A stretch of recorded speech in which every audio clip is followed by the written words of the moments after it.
Hoje nós vamos dar continuidade à nossa série de exposições, cujo tema principal da série é o caráter cristão. Essa série ela levará um único tema, destacando apenas alguns pontos distintivos durante toda a exposição do Sermão do Monte. Esse tema que nos conduzirá através dessa série, que destaca o que constitui o caráter cristão, é a fome e a sede dos filhos do reino. Filhos do reino aqui é um sinônimo para convertido, para crente, para cristão. E aí é necessário nós destacarmos aquela fome, aquela sede, ou seja, aqueles anseios que fazem separação, que fazem distinção entre os filhos da luz e os filhos das trevas. Filhos da luz, por exemplo, é outro nome que serve como sinônimo para filhos do reino, para habitantes do reino, para cristãos, para crentes. Então, ou seja, o nosso objetivo é descrever detalhadamente, olhando para o Sermão do Monte, o capítulo 5 até o capítulo 7 do Evangelho segundo escreveu Mateus, o que significa, por exemplo, nascer de novo. Nós escutamos muito isso.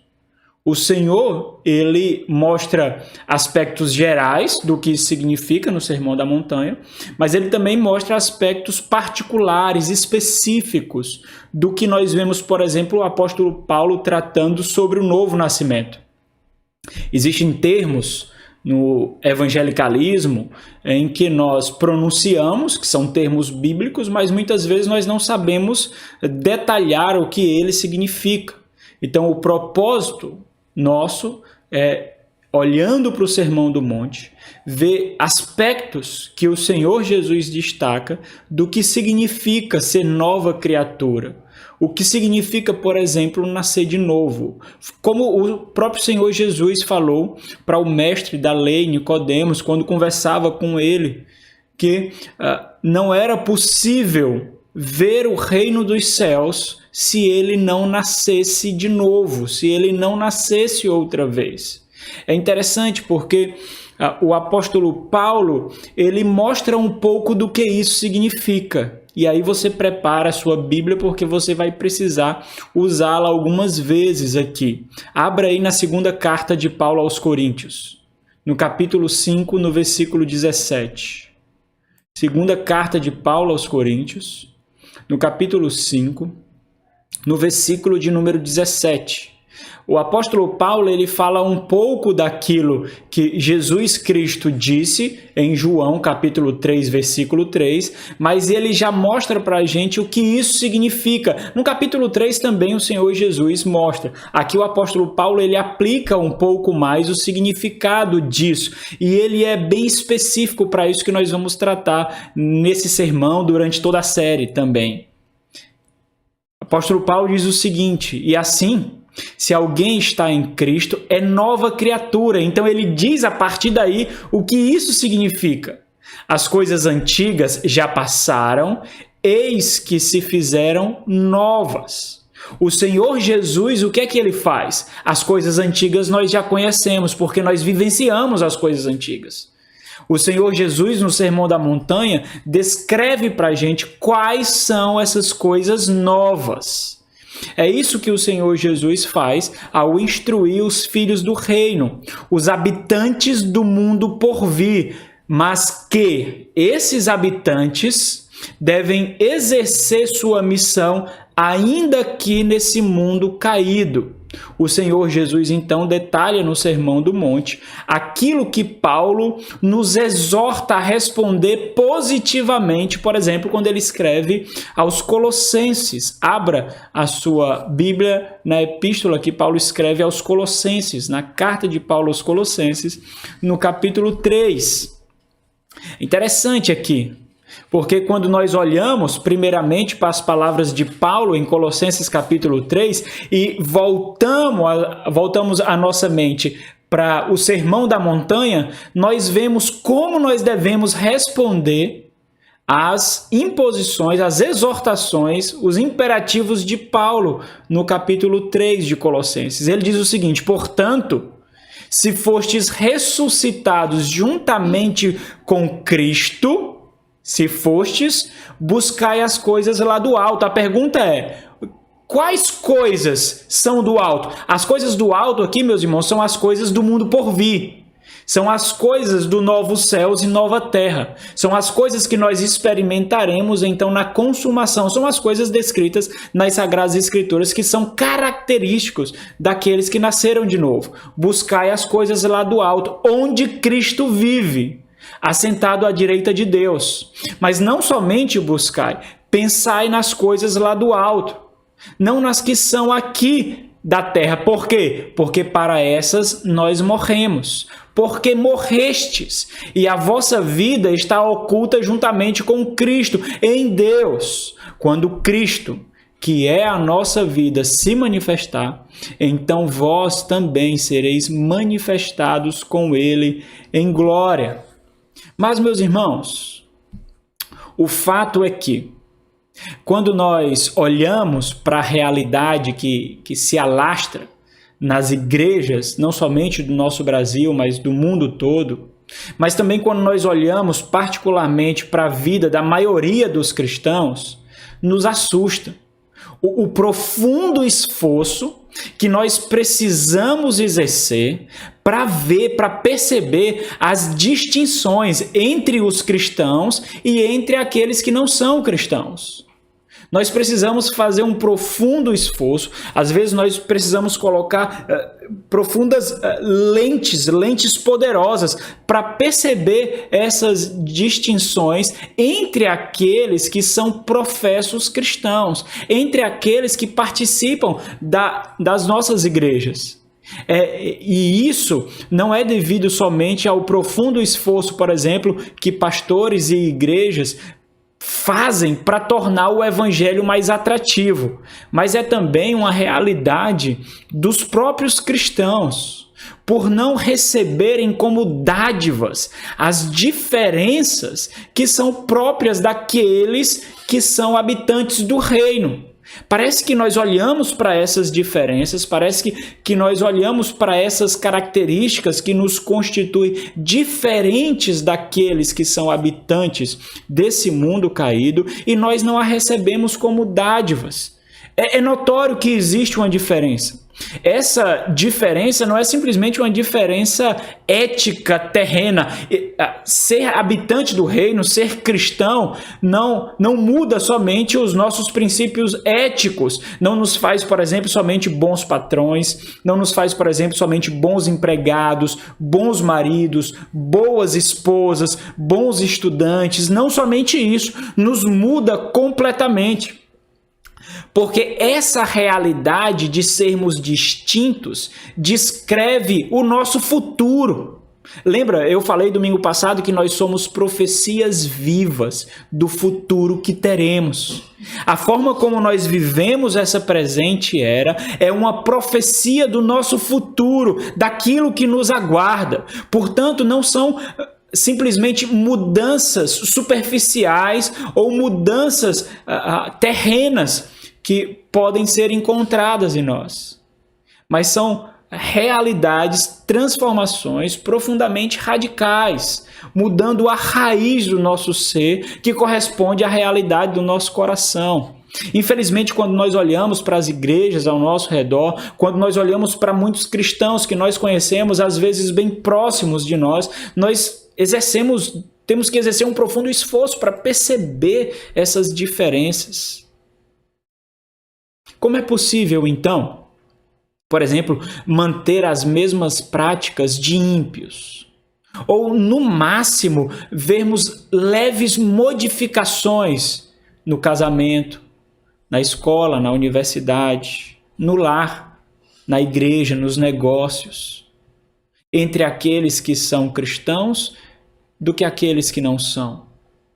Como é possível, então, nutrir os mesmos sonhos, ter as mesmas expectativas, ter as mesmas inquietações daqueles que não são cristãos, e que a Bíblia chama de filhos das trevas, porque esse mundo é um mundo de trevas.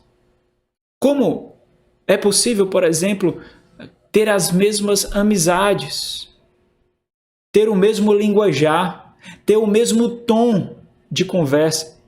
Como é possível, por exemplo, responder aos desafios da mesma forma que os ímpios respondem? Como é possível ter os mesmos temores daqueles cuja esperança reside apenas nesse mundo? Como é possível, meus irmãos? Até parece que a nova vida que nós recebemos é uma vida de conto de fadas. Até parece que a nova vida que recebemos, a nova roupa da qual nós devemos vestir continuamente nesse processo de santificação e separação, são roupas meramente éticas e moralistas, em que nós devemos expor características positivas, benéficas, aceitáveis do nosso casamento, por exemplo, da forma como nós criamos os nossos filhos. Lembra que Paulo fala lá em Colossenses 3, que nós lemos, morrestes. É isso que ele diz. Morrestes. E a vossa vida está oculta em Cristo. É olhando para Ele que nós nos vemos. É olhando para Ele, refletindo sobre Ele, que nós percebemos quem nós somos. É isso que ele faz no Sermão da Montanha. Ele descreve aspectos, ele detalha a realidade que ele vivenciou e que, vivendo essas realidades, porque nos foi dado atributo e poder, lembra lá? Atos capítulo 1, versículo 18, recebereis poder quando desceu do céu o Espírito de Deus, o Espírito Santo do Senhor. Para que nós, vivenciando essas realidades, nós experimentemos o que é ter a mente de Cristo, o que é ser conformado, não à realidade desse mundo, em que pessoas caídas, pessoas cuja moral é completamente distorcida, dizem o que é justiça, o que é bom, o que é aceitável. Mas é vivenciando essas realidades encontradas no Sermão da Montanha que nós experimentamos, então, o que é ser nova criatura. Não é por acaso, por exemplo, que o Senhor Jesus, ao instruir os seus discípulos, ele parte de características gerais. São as bem-aventuranças. Quando nós lemos aí até o versículo 10, se você prolongar um pouquinho até o versículo 12, nós lemos as bem-aventuranças, nós vemos características gerais. Nós vemos os humildes, mas o Senhor não diz por que eles são os humildes. Nós vemos os que choram, mas o Senhor não diz por que eles choram. Nós vemos, por exemplo, aqueles que têm fome e sede de justiça, mas o Senhor não detalha naquele momento que justiça é essa. É no decorrer do sermão que ele olha para questões particulares, específicas, do que significa ter nova vida, do que significa ser nova criatura, do que significa ser filhos do reino. Somos nós, todos aqueles que caminham olhando para o luzeiro, que é Cristo Jesus. Esses são filhos do reino. Então olha o que o Senhor Jesus faz, lembra lá do Sermão do Monte. Volta a sua Bíblia para lá logo, Mateus capítulo 5. Nós vamos ler a partir do versículo 1 novamente. Então olha o que o Senhor Jesus faz. O Senhor Jesus nos ajunta para nos separar. É isso que ele faz. Ele nos ajunta para nos separar. E depois o que é que ele faz? Ele nos envia ao mundo para que nós façamos a mesma coisa. Existem distinções, meus irmãos, que não são somente necessárias.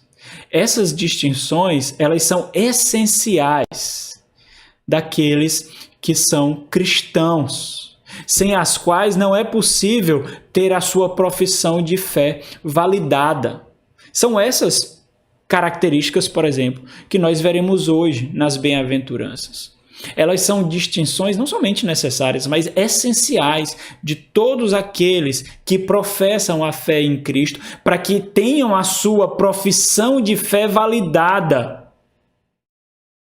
É isso que nos distingue, por exemplo, dos falsos mestres, dos falsos profetas, dos falsos convertidos, daqueles que, embora digam, professem com as suas bocas que nasceram de novo, os seus corações fedem.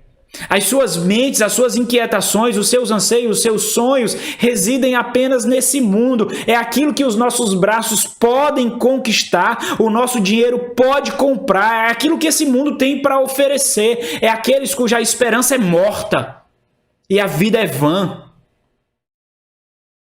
Essas características descrevem não aquilo que nós precisamos fazer para ser, mas aquilo que nós somos. Ou seja, ser filhos do reino, por vir, é ter tais características latentes nessa vida que vivemos, ainda nesse mundo caído. Olha, quando nós vemos Mateus capítulo 5, no versículo 1 e versículo 2, nós somos apresentados aí a quem nós somos. Nós somos apresentados a quem, inicialmente, a quem o Senhor Jesus profere essas instruções, ou seja, os discípulos, os filhos do reino. E isso é importante porque somente os filhos do reino, como eu fiz referência domingo passado, somente os filhos do reino compreenderão essas instruções como bênçãos, como dádivas e como realidades das quais eles não podem fugir. Os ímpios, aqueles que não são crentes, eles não encontrarão valor nessas palavras. Embora, como nós vemos no capítulo 7, no versículo 28, as multidões, ficam maravilhadas, ficam admiradas, mas as multidões não são transformadas por tais palavras.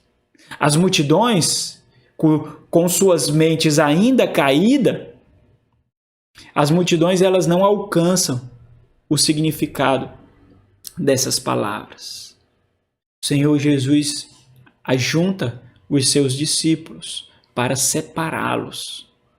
Do versículo 3 ao versículo 16, e a grande parte da nossa reflexão ela se deterá nesses versículos, especialmente até o versículo 12.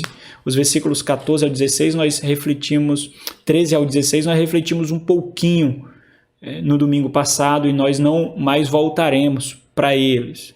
Mas nos versículos 3 ao versículo 16 nos é dito quem são os filhos do reino e como, olha esse detalhe é importante, hein?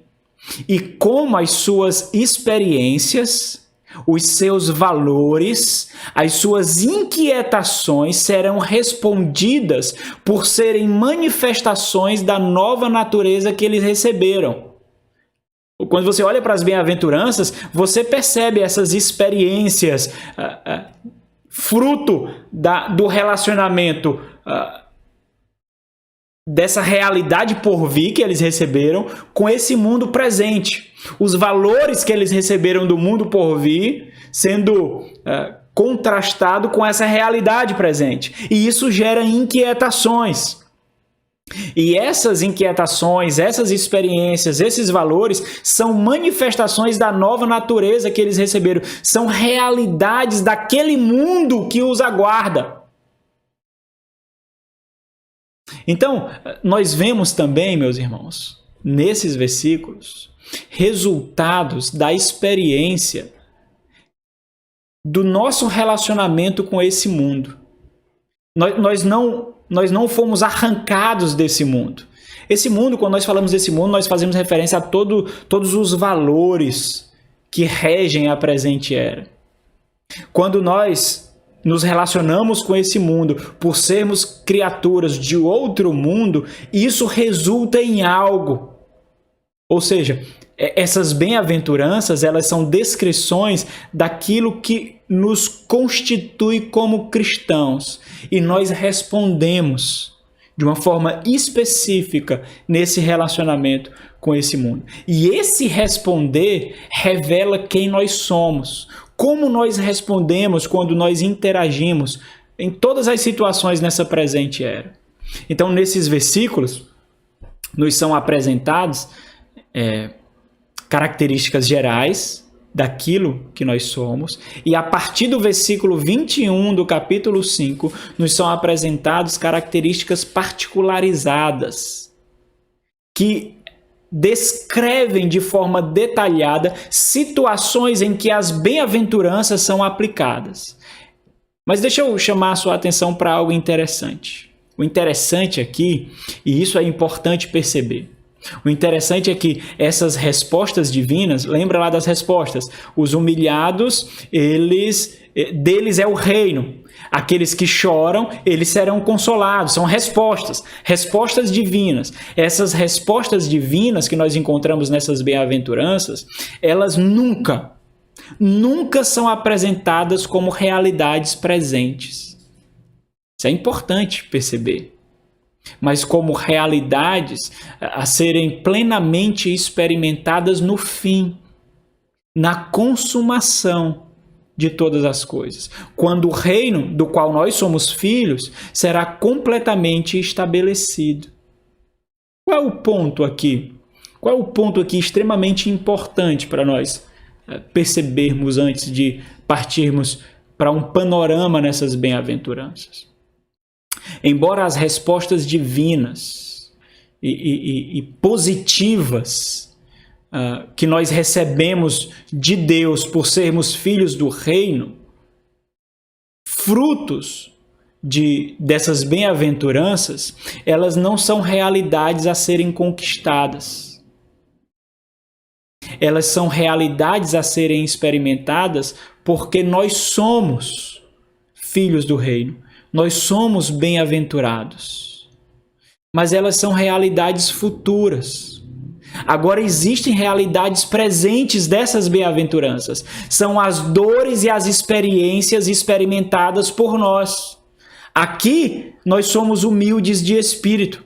Aqui nós choramos. Aqui nós temos fome e sede. Aqui nós somos perseguidos. Mas as respostas do Senhor nós só receberemos no futuro. De forma que nós somos bem-aventurados não por termos as respostas divinas, mas nós temos essas respostas por sermos bem-aventurados, por sermos filhos. Essa é a nossa esperança. Nós somos filhos do mundo por vir, nós somos filhos dessa realidade que virá, e por sermos filhos, o Senhor ouve as nossas orações. O Senhor ouve o nosso clamor.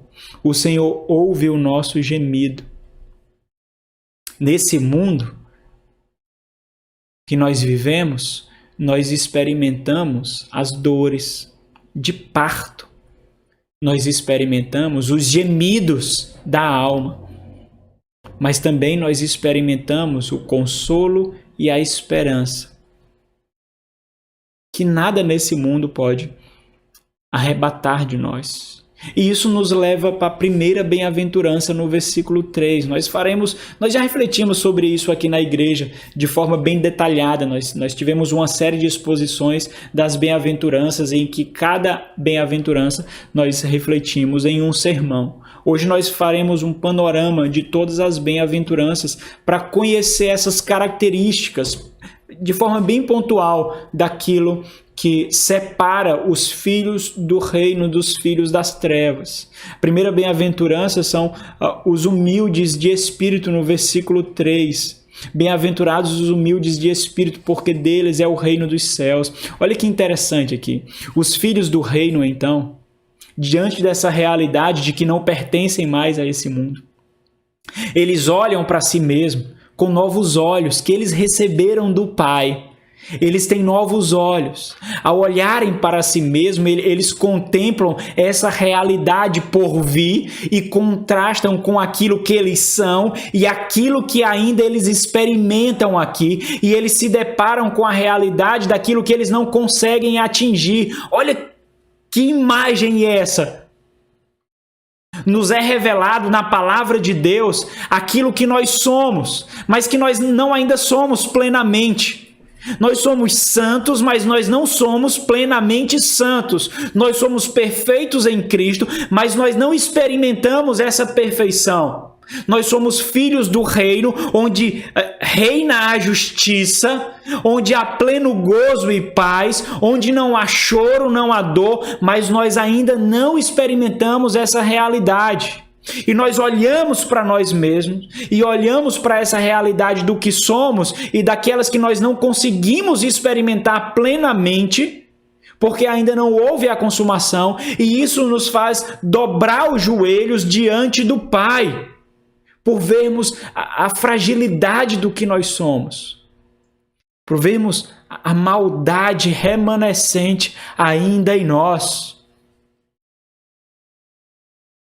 Esses bem-aventurados, eles não ousam levantar as cabeças para o céu, porque agora eles compreendem o que antes não conseguiam atingir. Eles compreendem que toda glória essa que eles tentaram, que eles buscaram ao longo da sua vida de todas as formas, que na verdade eles compreendem que eles estavam tentando roubar a glória que não era devido a eles, porque toda honra e toda glória pertence a Deus.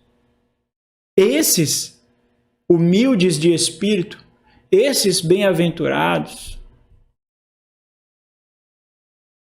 se deparam com a realidade de que tais experiências revelam que deles é o reino dos céus.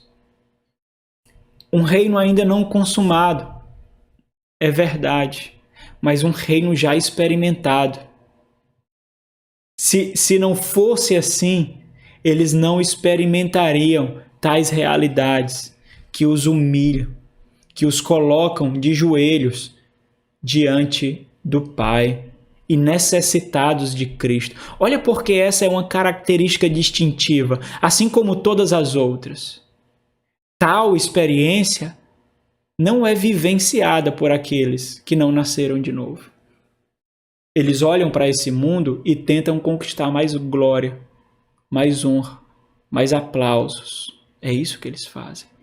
Eles tentam conquistar nesse mundo mais alegria, mais satisfação, mais gozo, mais paz. Essa experiência nos distingue. Porque quanto mais nós olhamos para esse mundo e para quem nós somos, mais nós vemos quão pequenos nós somos. Nós nos dobramos diante do Pai. E nós tributamos a Ele cada floco de glória que pode existir em nós. E isso nos leva, inevitavelmente, meus irmãos, todas as bem-aventuranças estão interligadas uma à outra, em que uma depende da outra. Por isso que nós não podemos ver uma em nós e remover outra. São realidades experimentadas por nós, como filhos do reino, como novas criaturas. Isso nos leva para a segunda bem-aventurança, no versículo 4, bem-aventurados os que choram. Essa realidade, então, experimentada da contemplação do mundo por vir e daquilo que nós seremos, embora nós ainda não experimentemos plenamente, ou seja, os nossos anseios divinos, os nossos anseios de outro mundo, os nossos anseios celestiais, que se deparam com os anelos do nosso coração, os mais elevados possíveis, que esse mundo não consegue corresponder.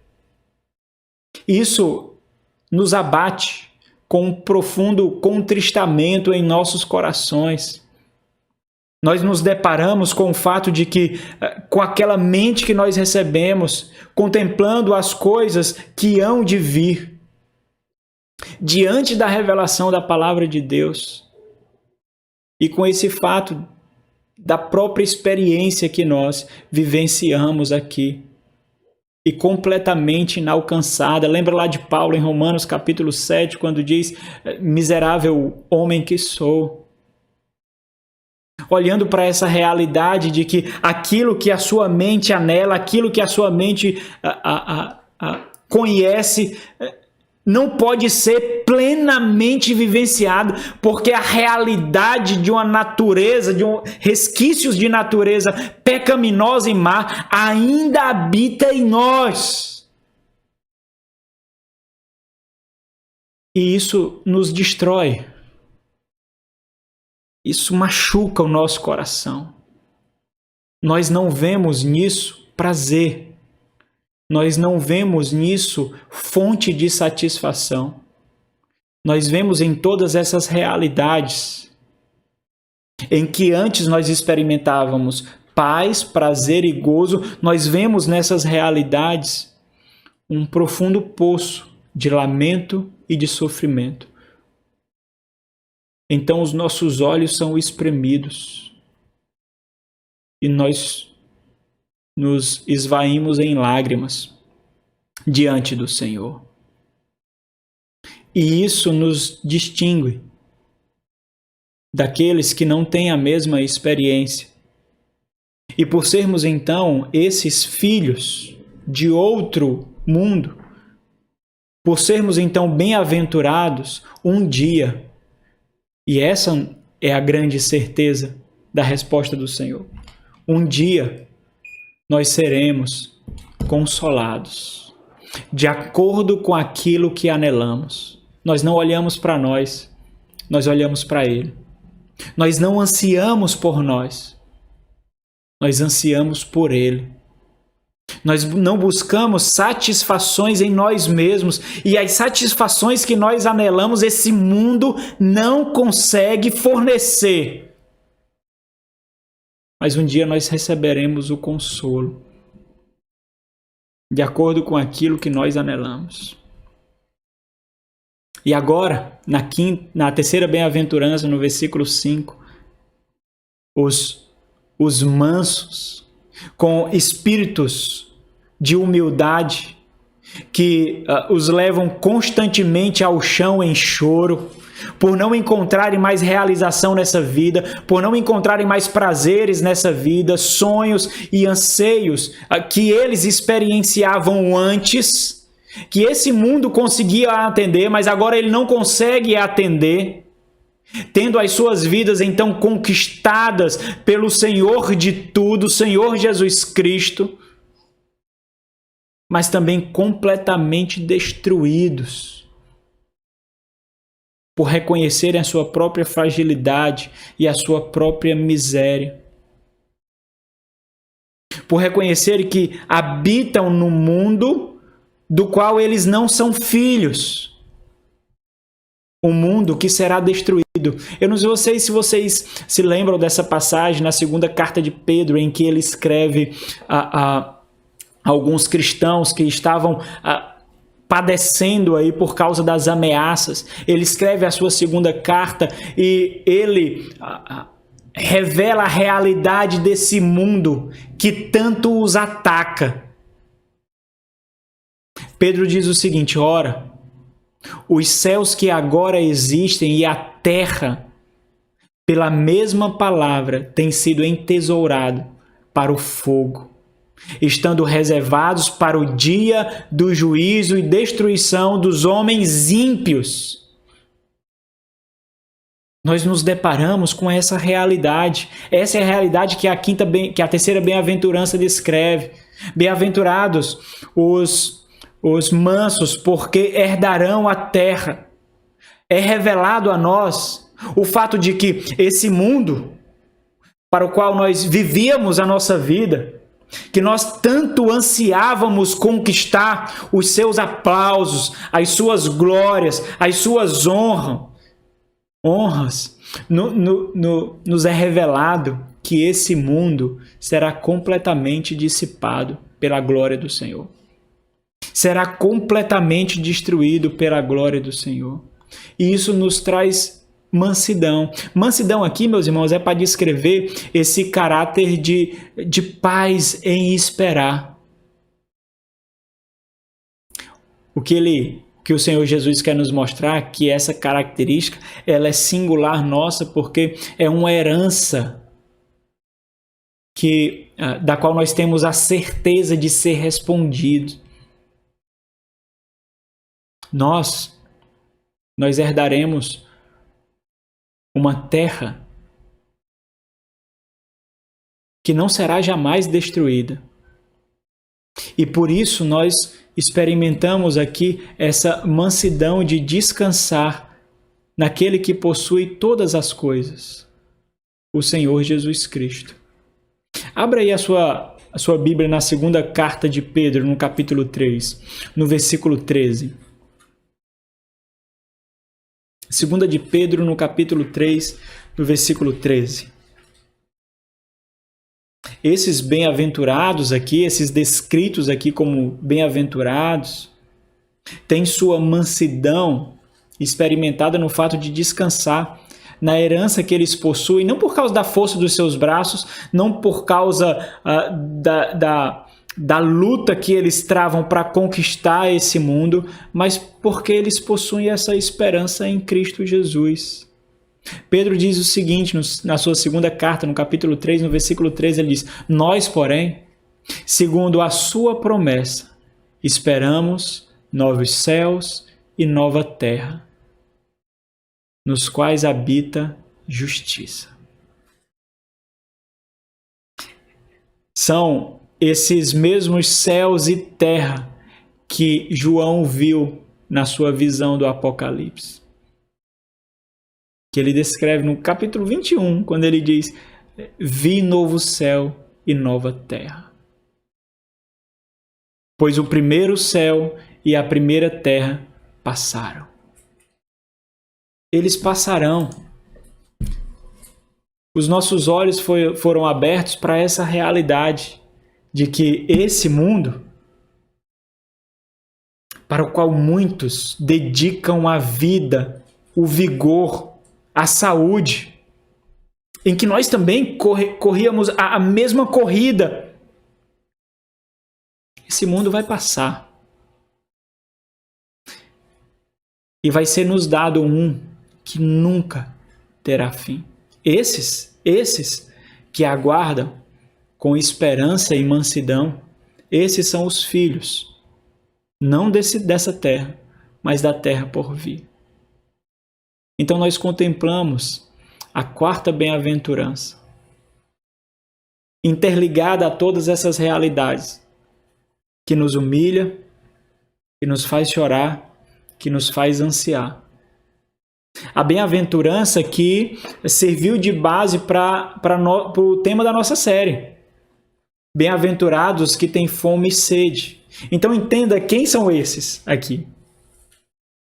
Quando eu me refiro a esses, eu quero fazer referência a essa unidade de povo, que mais na frente o Senhor Jesus vai chamar da igreja dele. Eles foram humilhados, eles se depararam com a realidade de que vivem, dessa realidade que vivem, e isso os faz chorar. Eles são filhos do rei, mas a terra que eles vivem ainda não é deles. E eles se deparam com a justiça presente, mas essa justiça presente é uma justiça que não satisfaz. Não importa todos os discursos, todos os movimentos sociais, não importa todas as estratégias ou a força para conter o avanço do abuso, o avanço da injustiça, o avanço da imoralidade, o avanço da perversão, o avanço da corrupção que esse mundo tenta fornecer. Esses bem-aventurados que nos descrevem, compreende agora que os seus olhos, os seus corações, eles tocaram, eles vivenciaram uma realidade de uma justiça que esse mundo não conhece. Essa justiça não é imaterial, essa justiça não é algo abstrato. Essa justiça é uma pessoa. Abra em Romanos capítulo 3. Romanos capítulo 3, versículo 24. É o que Paulo nos diz. Depois de ter os seus olhos abertos por essa justiça, da qual outrora, antes de ser atingido por ela, ele se julgava o paladino, o arauto da grande justiça do Senhor.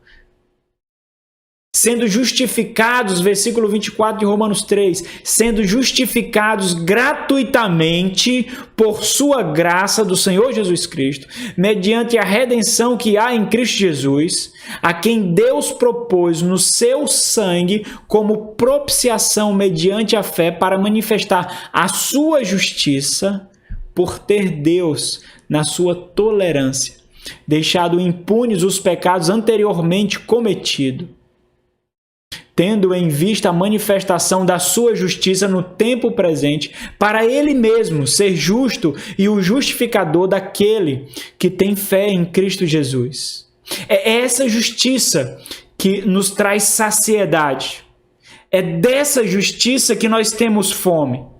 Quando nós olhamos para todo o banquete de justiça que esse mundo nos fornece, isso não consegue atingir o nosso coração, isso não consegue saciar a nossa fome, isso não consegue saciar a nossa sede. Isso não é o bastante para nós.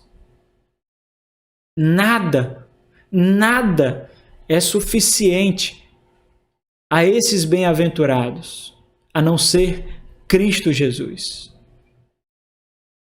E esses bem-aventurados, por serem filhos, um dia eles serão fartos. Entenda que eles não são bem-aventurados porque um dia serão fartos. Eles serão fartos dessa justiça porque eles são bem-aventurados. É o que Paulo fala em Filipenses capítulo 1, versículo 6. Estou plenamente certo de que aquele que começou a boa obra em vós há de completá-la até o dia de Cristo Jesus. Mas existe um versículo que descreve melhor, mais especificamente, essa bem-aventurança. É lá no capítulo 13 de Mateus, chamado o discurso do reino. Mateus capítulo 13, versículo 49, onde o Senhor mostra essa realidade de que, embora o reino agora existente, agora já presente, o reino de Deus, mas ainda não completamente, esse reino ainda contempla aqueles que são do mundo presente e aqueles que são do reino por vir. No versículo 49 de Mateus 13, ele diz: assim será na consumação do século. Ele está falando daquele grande dia. Sairão anjos e separarão os maus dentre os justos. Nesse dia, os bem-aventurados, os filhos do reino, serão fartos. Agora, meu irmão, para por um instante e considera essa realidade completamente distinta da realidade experimentada por esse mundo. Será que é isso que sacia a fome e a sede daqueles que não são cristãos? É evidente que não, não é? É evidente que não. Isso nos distingue. Essa fome é uma fome diferente. Essa sede é uma sede de outra realidade.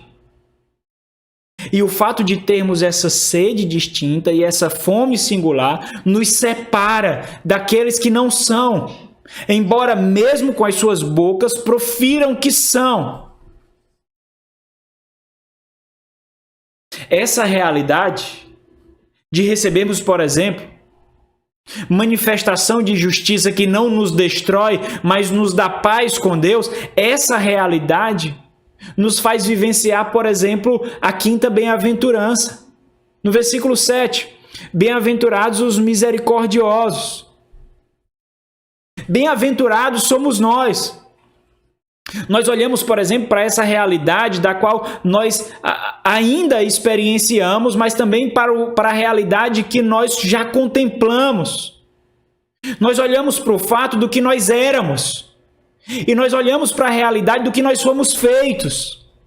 Agora nós percebemos, diferentemente da vida que nós vivíamos, agora nós percebemos que nem mesmo nós éramos capazes de oferecer a nós mesmos paixão e misericórdia se nós nos víssemos como nós éramos, sujos, podres, nus. Mas nós fomos tomados, mesmo ainda sendo impuros, mesmo ainda sendo sujos, nós fomos lavados.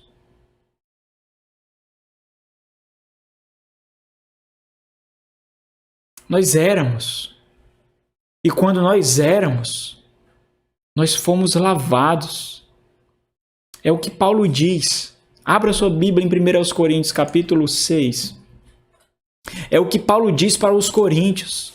Não é possível que vocês vivam em impureza porque vocês foram impuros, mas não são mais. 1 Coríntios capítulo 6, a partir do versículo 8, Paulo diz: mas vós mesmos fazeis a injustiça e fazeis o dano, e isto aos próprios irmãos.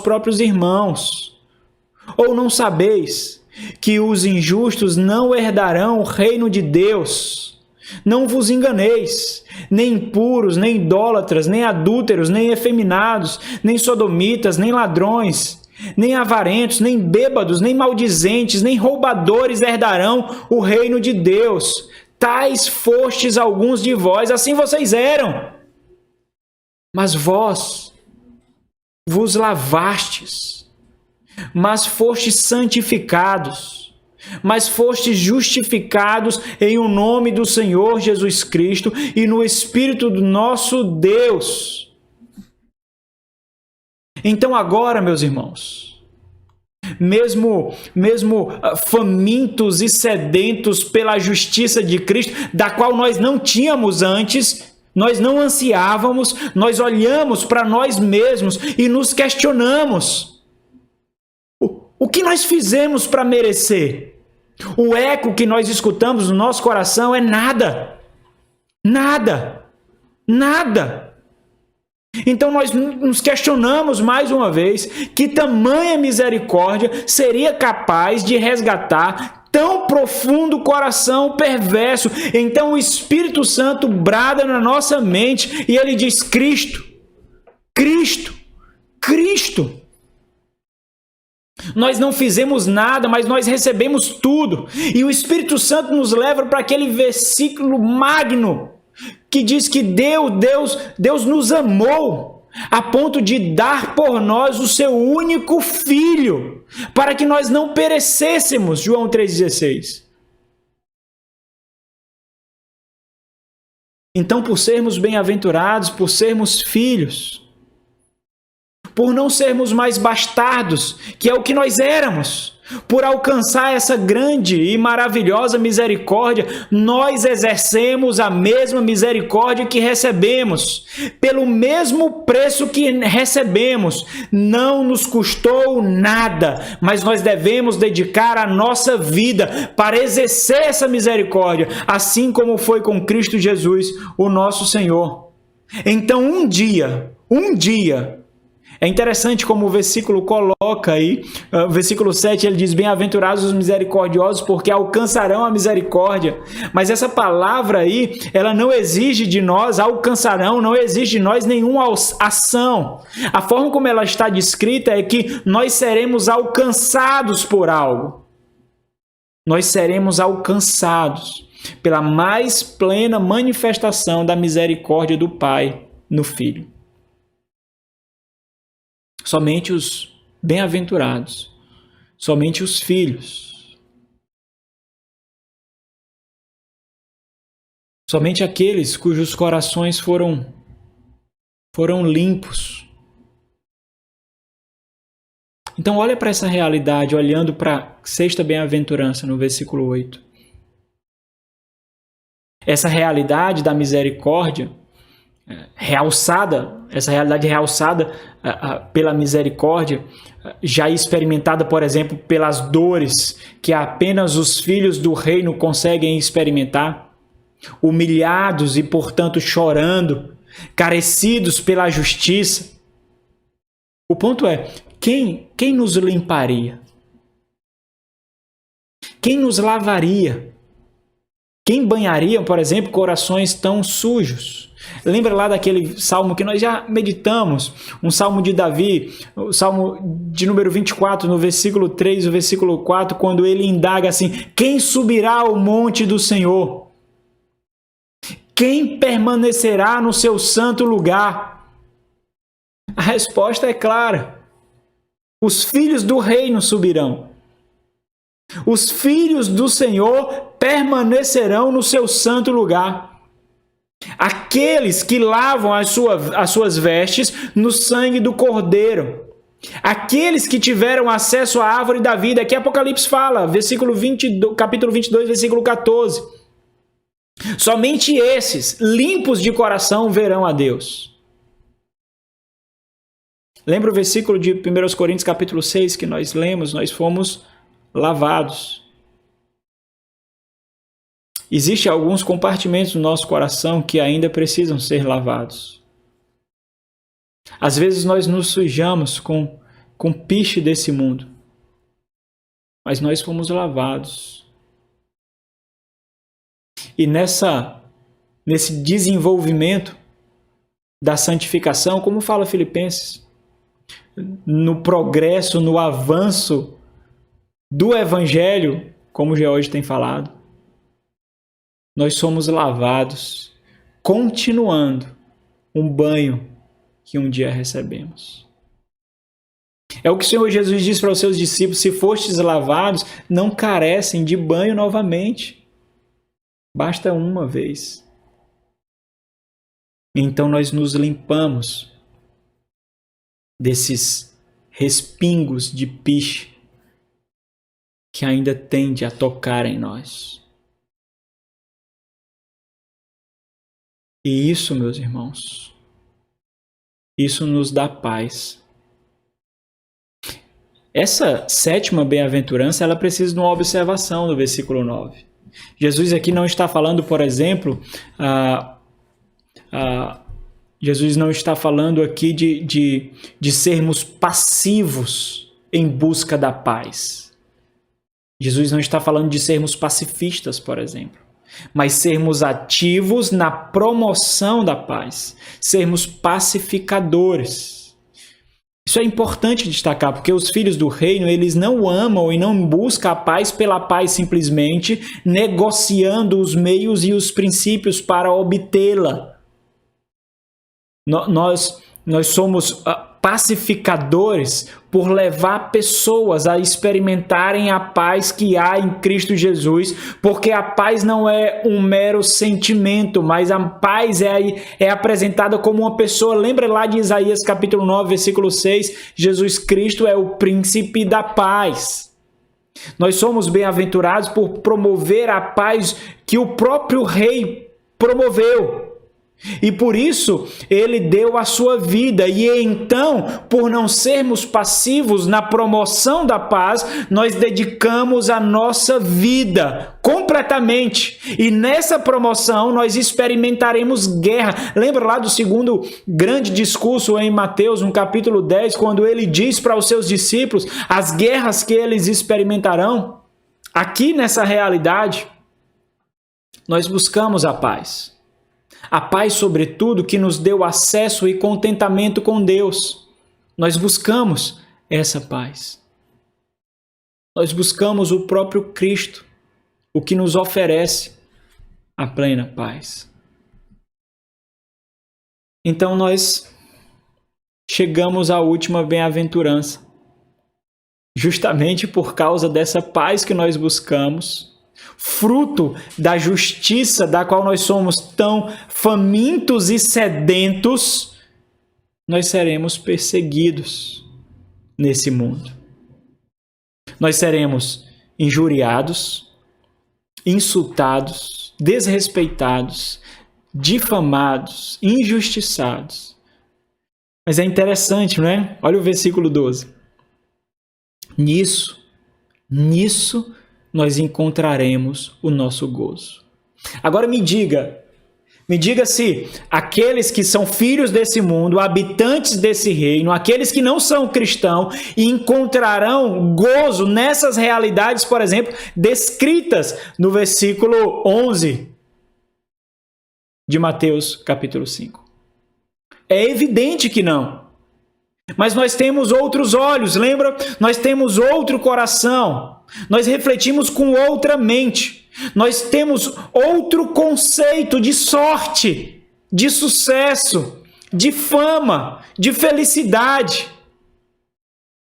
Essa realidade também é uma realidade que nos distingue. Por quê? Porque é experimentando gozo nessa difamação, nessa perseguição, nessas injustiças, por causa da promoção da paz que somente o Evangelho pode dar, é experimentando gozo nessa realidade que nos distingue também daqueles que não são crentes, daqueles que não são cristãos. Por quê? Porque assim aconteceu com os santos do passado, com os profetas do passado, aqueles dos quais o mundo não é digno. E um dia tais palavras ecoarão dos céus. Da mesma forma, os santos do qual o mundo não é digno. Os bem-aventurados do Senhor. Os filhos do reino que lutaram nesse mundo caído por terem fome e sede da justiça do mundo que viria. E lá naquele banquete, nas bodas do Cordeiro, nós seremos saciados. Nós seremos fartos. Os irmãos entendem agora porque é impossível que a multidão que não foi transformada pela palavra compreenda essas instruções? É impossível eles compreenderem. Então, para a gente concluir aqui, é difícil, e aí eu quero enfatizar esse ponto que eu já destaquei anteriormente. É difícil, mas é difícil enfatizar tanto quanto seja necessário esse pequeno detalhe que passa despercebido entre experiência presente e promessa futura. Meus irmãos, isso muda completamente a nossa perspectiva. Isso por quê? Porque a forma como nós olhamos para a Escritura, de quem nós somos, como vivemos e o que nós esperamos, também nos coloca, pelo Senhor Jesus, como distintos daqueles que não são cristãos, por vivermos como aquilo que descreve o que nós somos. Então, veja esse ponto importante aqui. Existe na revelação da palavra do Senhor uma reversão de sorte, que as bem-aventuranças elas destacam perfeitamente. Nós vemos essa reversão de sorte nas bem-aventuranças de forma muito nítida. Então nós vemos essa reversão de sorte que são experimentadas somente pelos filhos do Senhor, pelos filhos do reino, e somente eles podem perceber e nelas encontrar esperança. Por isso, quando nós olhamos para esse texto, como, por exemplo, quando nós olhamos para esse texto das bem-aventuranças, quando nós olhamos para todo o Sermão do Monte, quando nós olhamos para todo o Evangelho e, por fim, quando nós olhamos para todo o versículo, os ensinos bíblicos, nós nos deparamos com a realidade de que nós vivemos para a era por vir. Nós não seremos fartos aqui. Nós não seremos consolados aqui. Nós não experimentaremos a plena misericórdia aqui. Essa terra não é a terra que nós herdaremos. Então nós vivemos não para a era presente. Na era presente nós promovemos a paz e nela nós somos perseguidos. Mas nós vivemos para o mundo por vir. Nós vivemos olhando para a consumação da salvação. Então isso significa que qualquer expectativa de consolo aqui, qualquer expectativa de conforto, de prosperidade aqui, será completamente inadequada. Porque os filhos do reino vivem para aquela era. que virá, que será trazida pelo Filho, o nosso Rei, o nosso Senhor. Isso nos distingue, isso nos separa daqueles que são filhos desse mundo, porque eles vivem para tais realidades. Lembra lá das respostas das bem-aventuranças? Apontam para o fim, apontam para uma realidade que virá e não que é experimentada agora. Mas existe um ponto aqui para nós fecharmos a questão. O ponto principal, o ponto final. O Senhor promete um futuro aos filhos do reino. O Senhor promete um futuro aos bem-aventurados. Mas entenda, a experiência presente, ela estabelece um forte contraste com a realidade que nos aguarda no reino prometido. Como nós seremos consolados se não é possível ver o choro em nós? Como?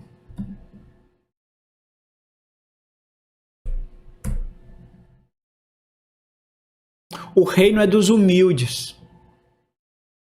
Mas se não é possível ver humildade, quebrantamento em nós, como nós esperamos o reino? Como nós devemos ter certeza que existe uma terra por herança nossa, se nós lutamos loucamente, se nós conduzimos os nossos filhos para ficarem outdoors, para conquistarem o sucesso que o mundo diz como sucesso, se nós lutamos loucamente para conquistar esse mundo, como nós podemos reputar o mundo por vir como sendo nosso?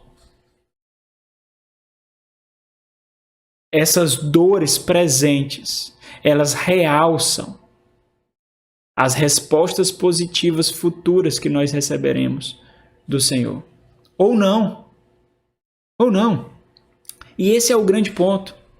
Por que isso, meus irmãos? A despeito do que muito ensino por aí tem feito, isso tira qualquer expectativa de contemplação e de bonanças nessa presente realidade. Isso quer dizer que a promessa que é devida a nós, enquanto experiência da bem-aventurança, não será encontrada nessa realidade presente, mas na realidade por vir. Então, deixa eu colocar numa única sentença todas essas bem-aventuranças, respondendo quem nós somos. Quem nós somos? Olhando para o caráter descrito pelo Senhor Jesus Cristo. Quem nós somos? Nós somos humilhados que choram, aguardando a esperança da terra prometida, famintos e sedentos pela justiça do alto, exercendo misericórdia que recebemos, por termos os corações lavados pelo sangue do Cordeiro, promovendo a paz que nos alcançou, e por isso perseguidos, damos a vida. Vou repetir mais uma vez, tá bom? Nós somos humilhados que choram, aguardando a esperança da terra prometida, famintos e sedentos pela justiça do alto, exercendo a misericórdia que recebemos, por termos os corações lavados pelo sangue do Cordeiro, promovendo a paz que nos alcançou, e por isso perseguidos, damos a vida. Somos ou não somos distintos? Que o Senhor derrame sobre nós a sua graça, meus irmãos, e que nós possamos realmente experimentar essas realidades distintivas do caráter que foi construído em nós por Cristo Jesus. Porque experimentar isso, vivenciar isso, é a certeza que nós encontramos de que nós nascemos de novo e por isso novos céus e nova terra nos aguardam em Cristo Jesus. Vamos orar. Senhor e Deus, Pai misericordioso, detentor de todo poder, toda honra e toda glória, que nos deu Cristo Jesus, o teu santo Filho, para morrer por nós de uma vez por todas, pagando o preço, o qual nós nunca conseguiríamos pagar. Ao Senhor, ó Deus, nós adoramos e depositamos toda a nossa gratidão. Louvamos a Ti, ó Deus, por Cristo Jesus, o nosso Redentor. Embora tenhamos as nossas mentes constantemente atingidas por esse presente mundo, por essa presente realidade, com os seus banquetes, com as suas honrarias, nós desejamos o Senhor, Pai. Nós temos buscado o Senhor. Nós temos tentado promover a paz. O Senhor tem colocado em nós fome e sede pela justiça do alto. E por isso nós agradecemos o Senhor, Deus, por não ser por nós mesmos, por não encontrar forças em nós mesmos, mas por causa de Cristo, nosso Redentor, que vive e reina. Que o Senhor seja com cada um dos meus irmãos aqui. Que o Senhor os visite, validando as suas conversões. Que o Senhor sonde cada coração, ó Deus. Que o Senhor consulte cada fé. E que por tua misericórdia e graça, que o Senhor encontre Cristo em cada um deles. Louvamos o Senhor. Amém. Amém.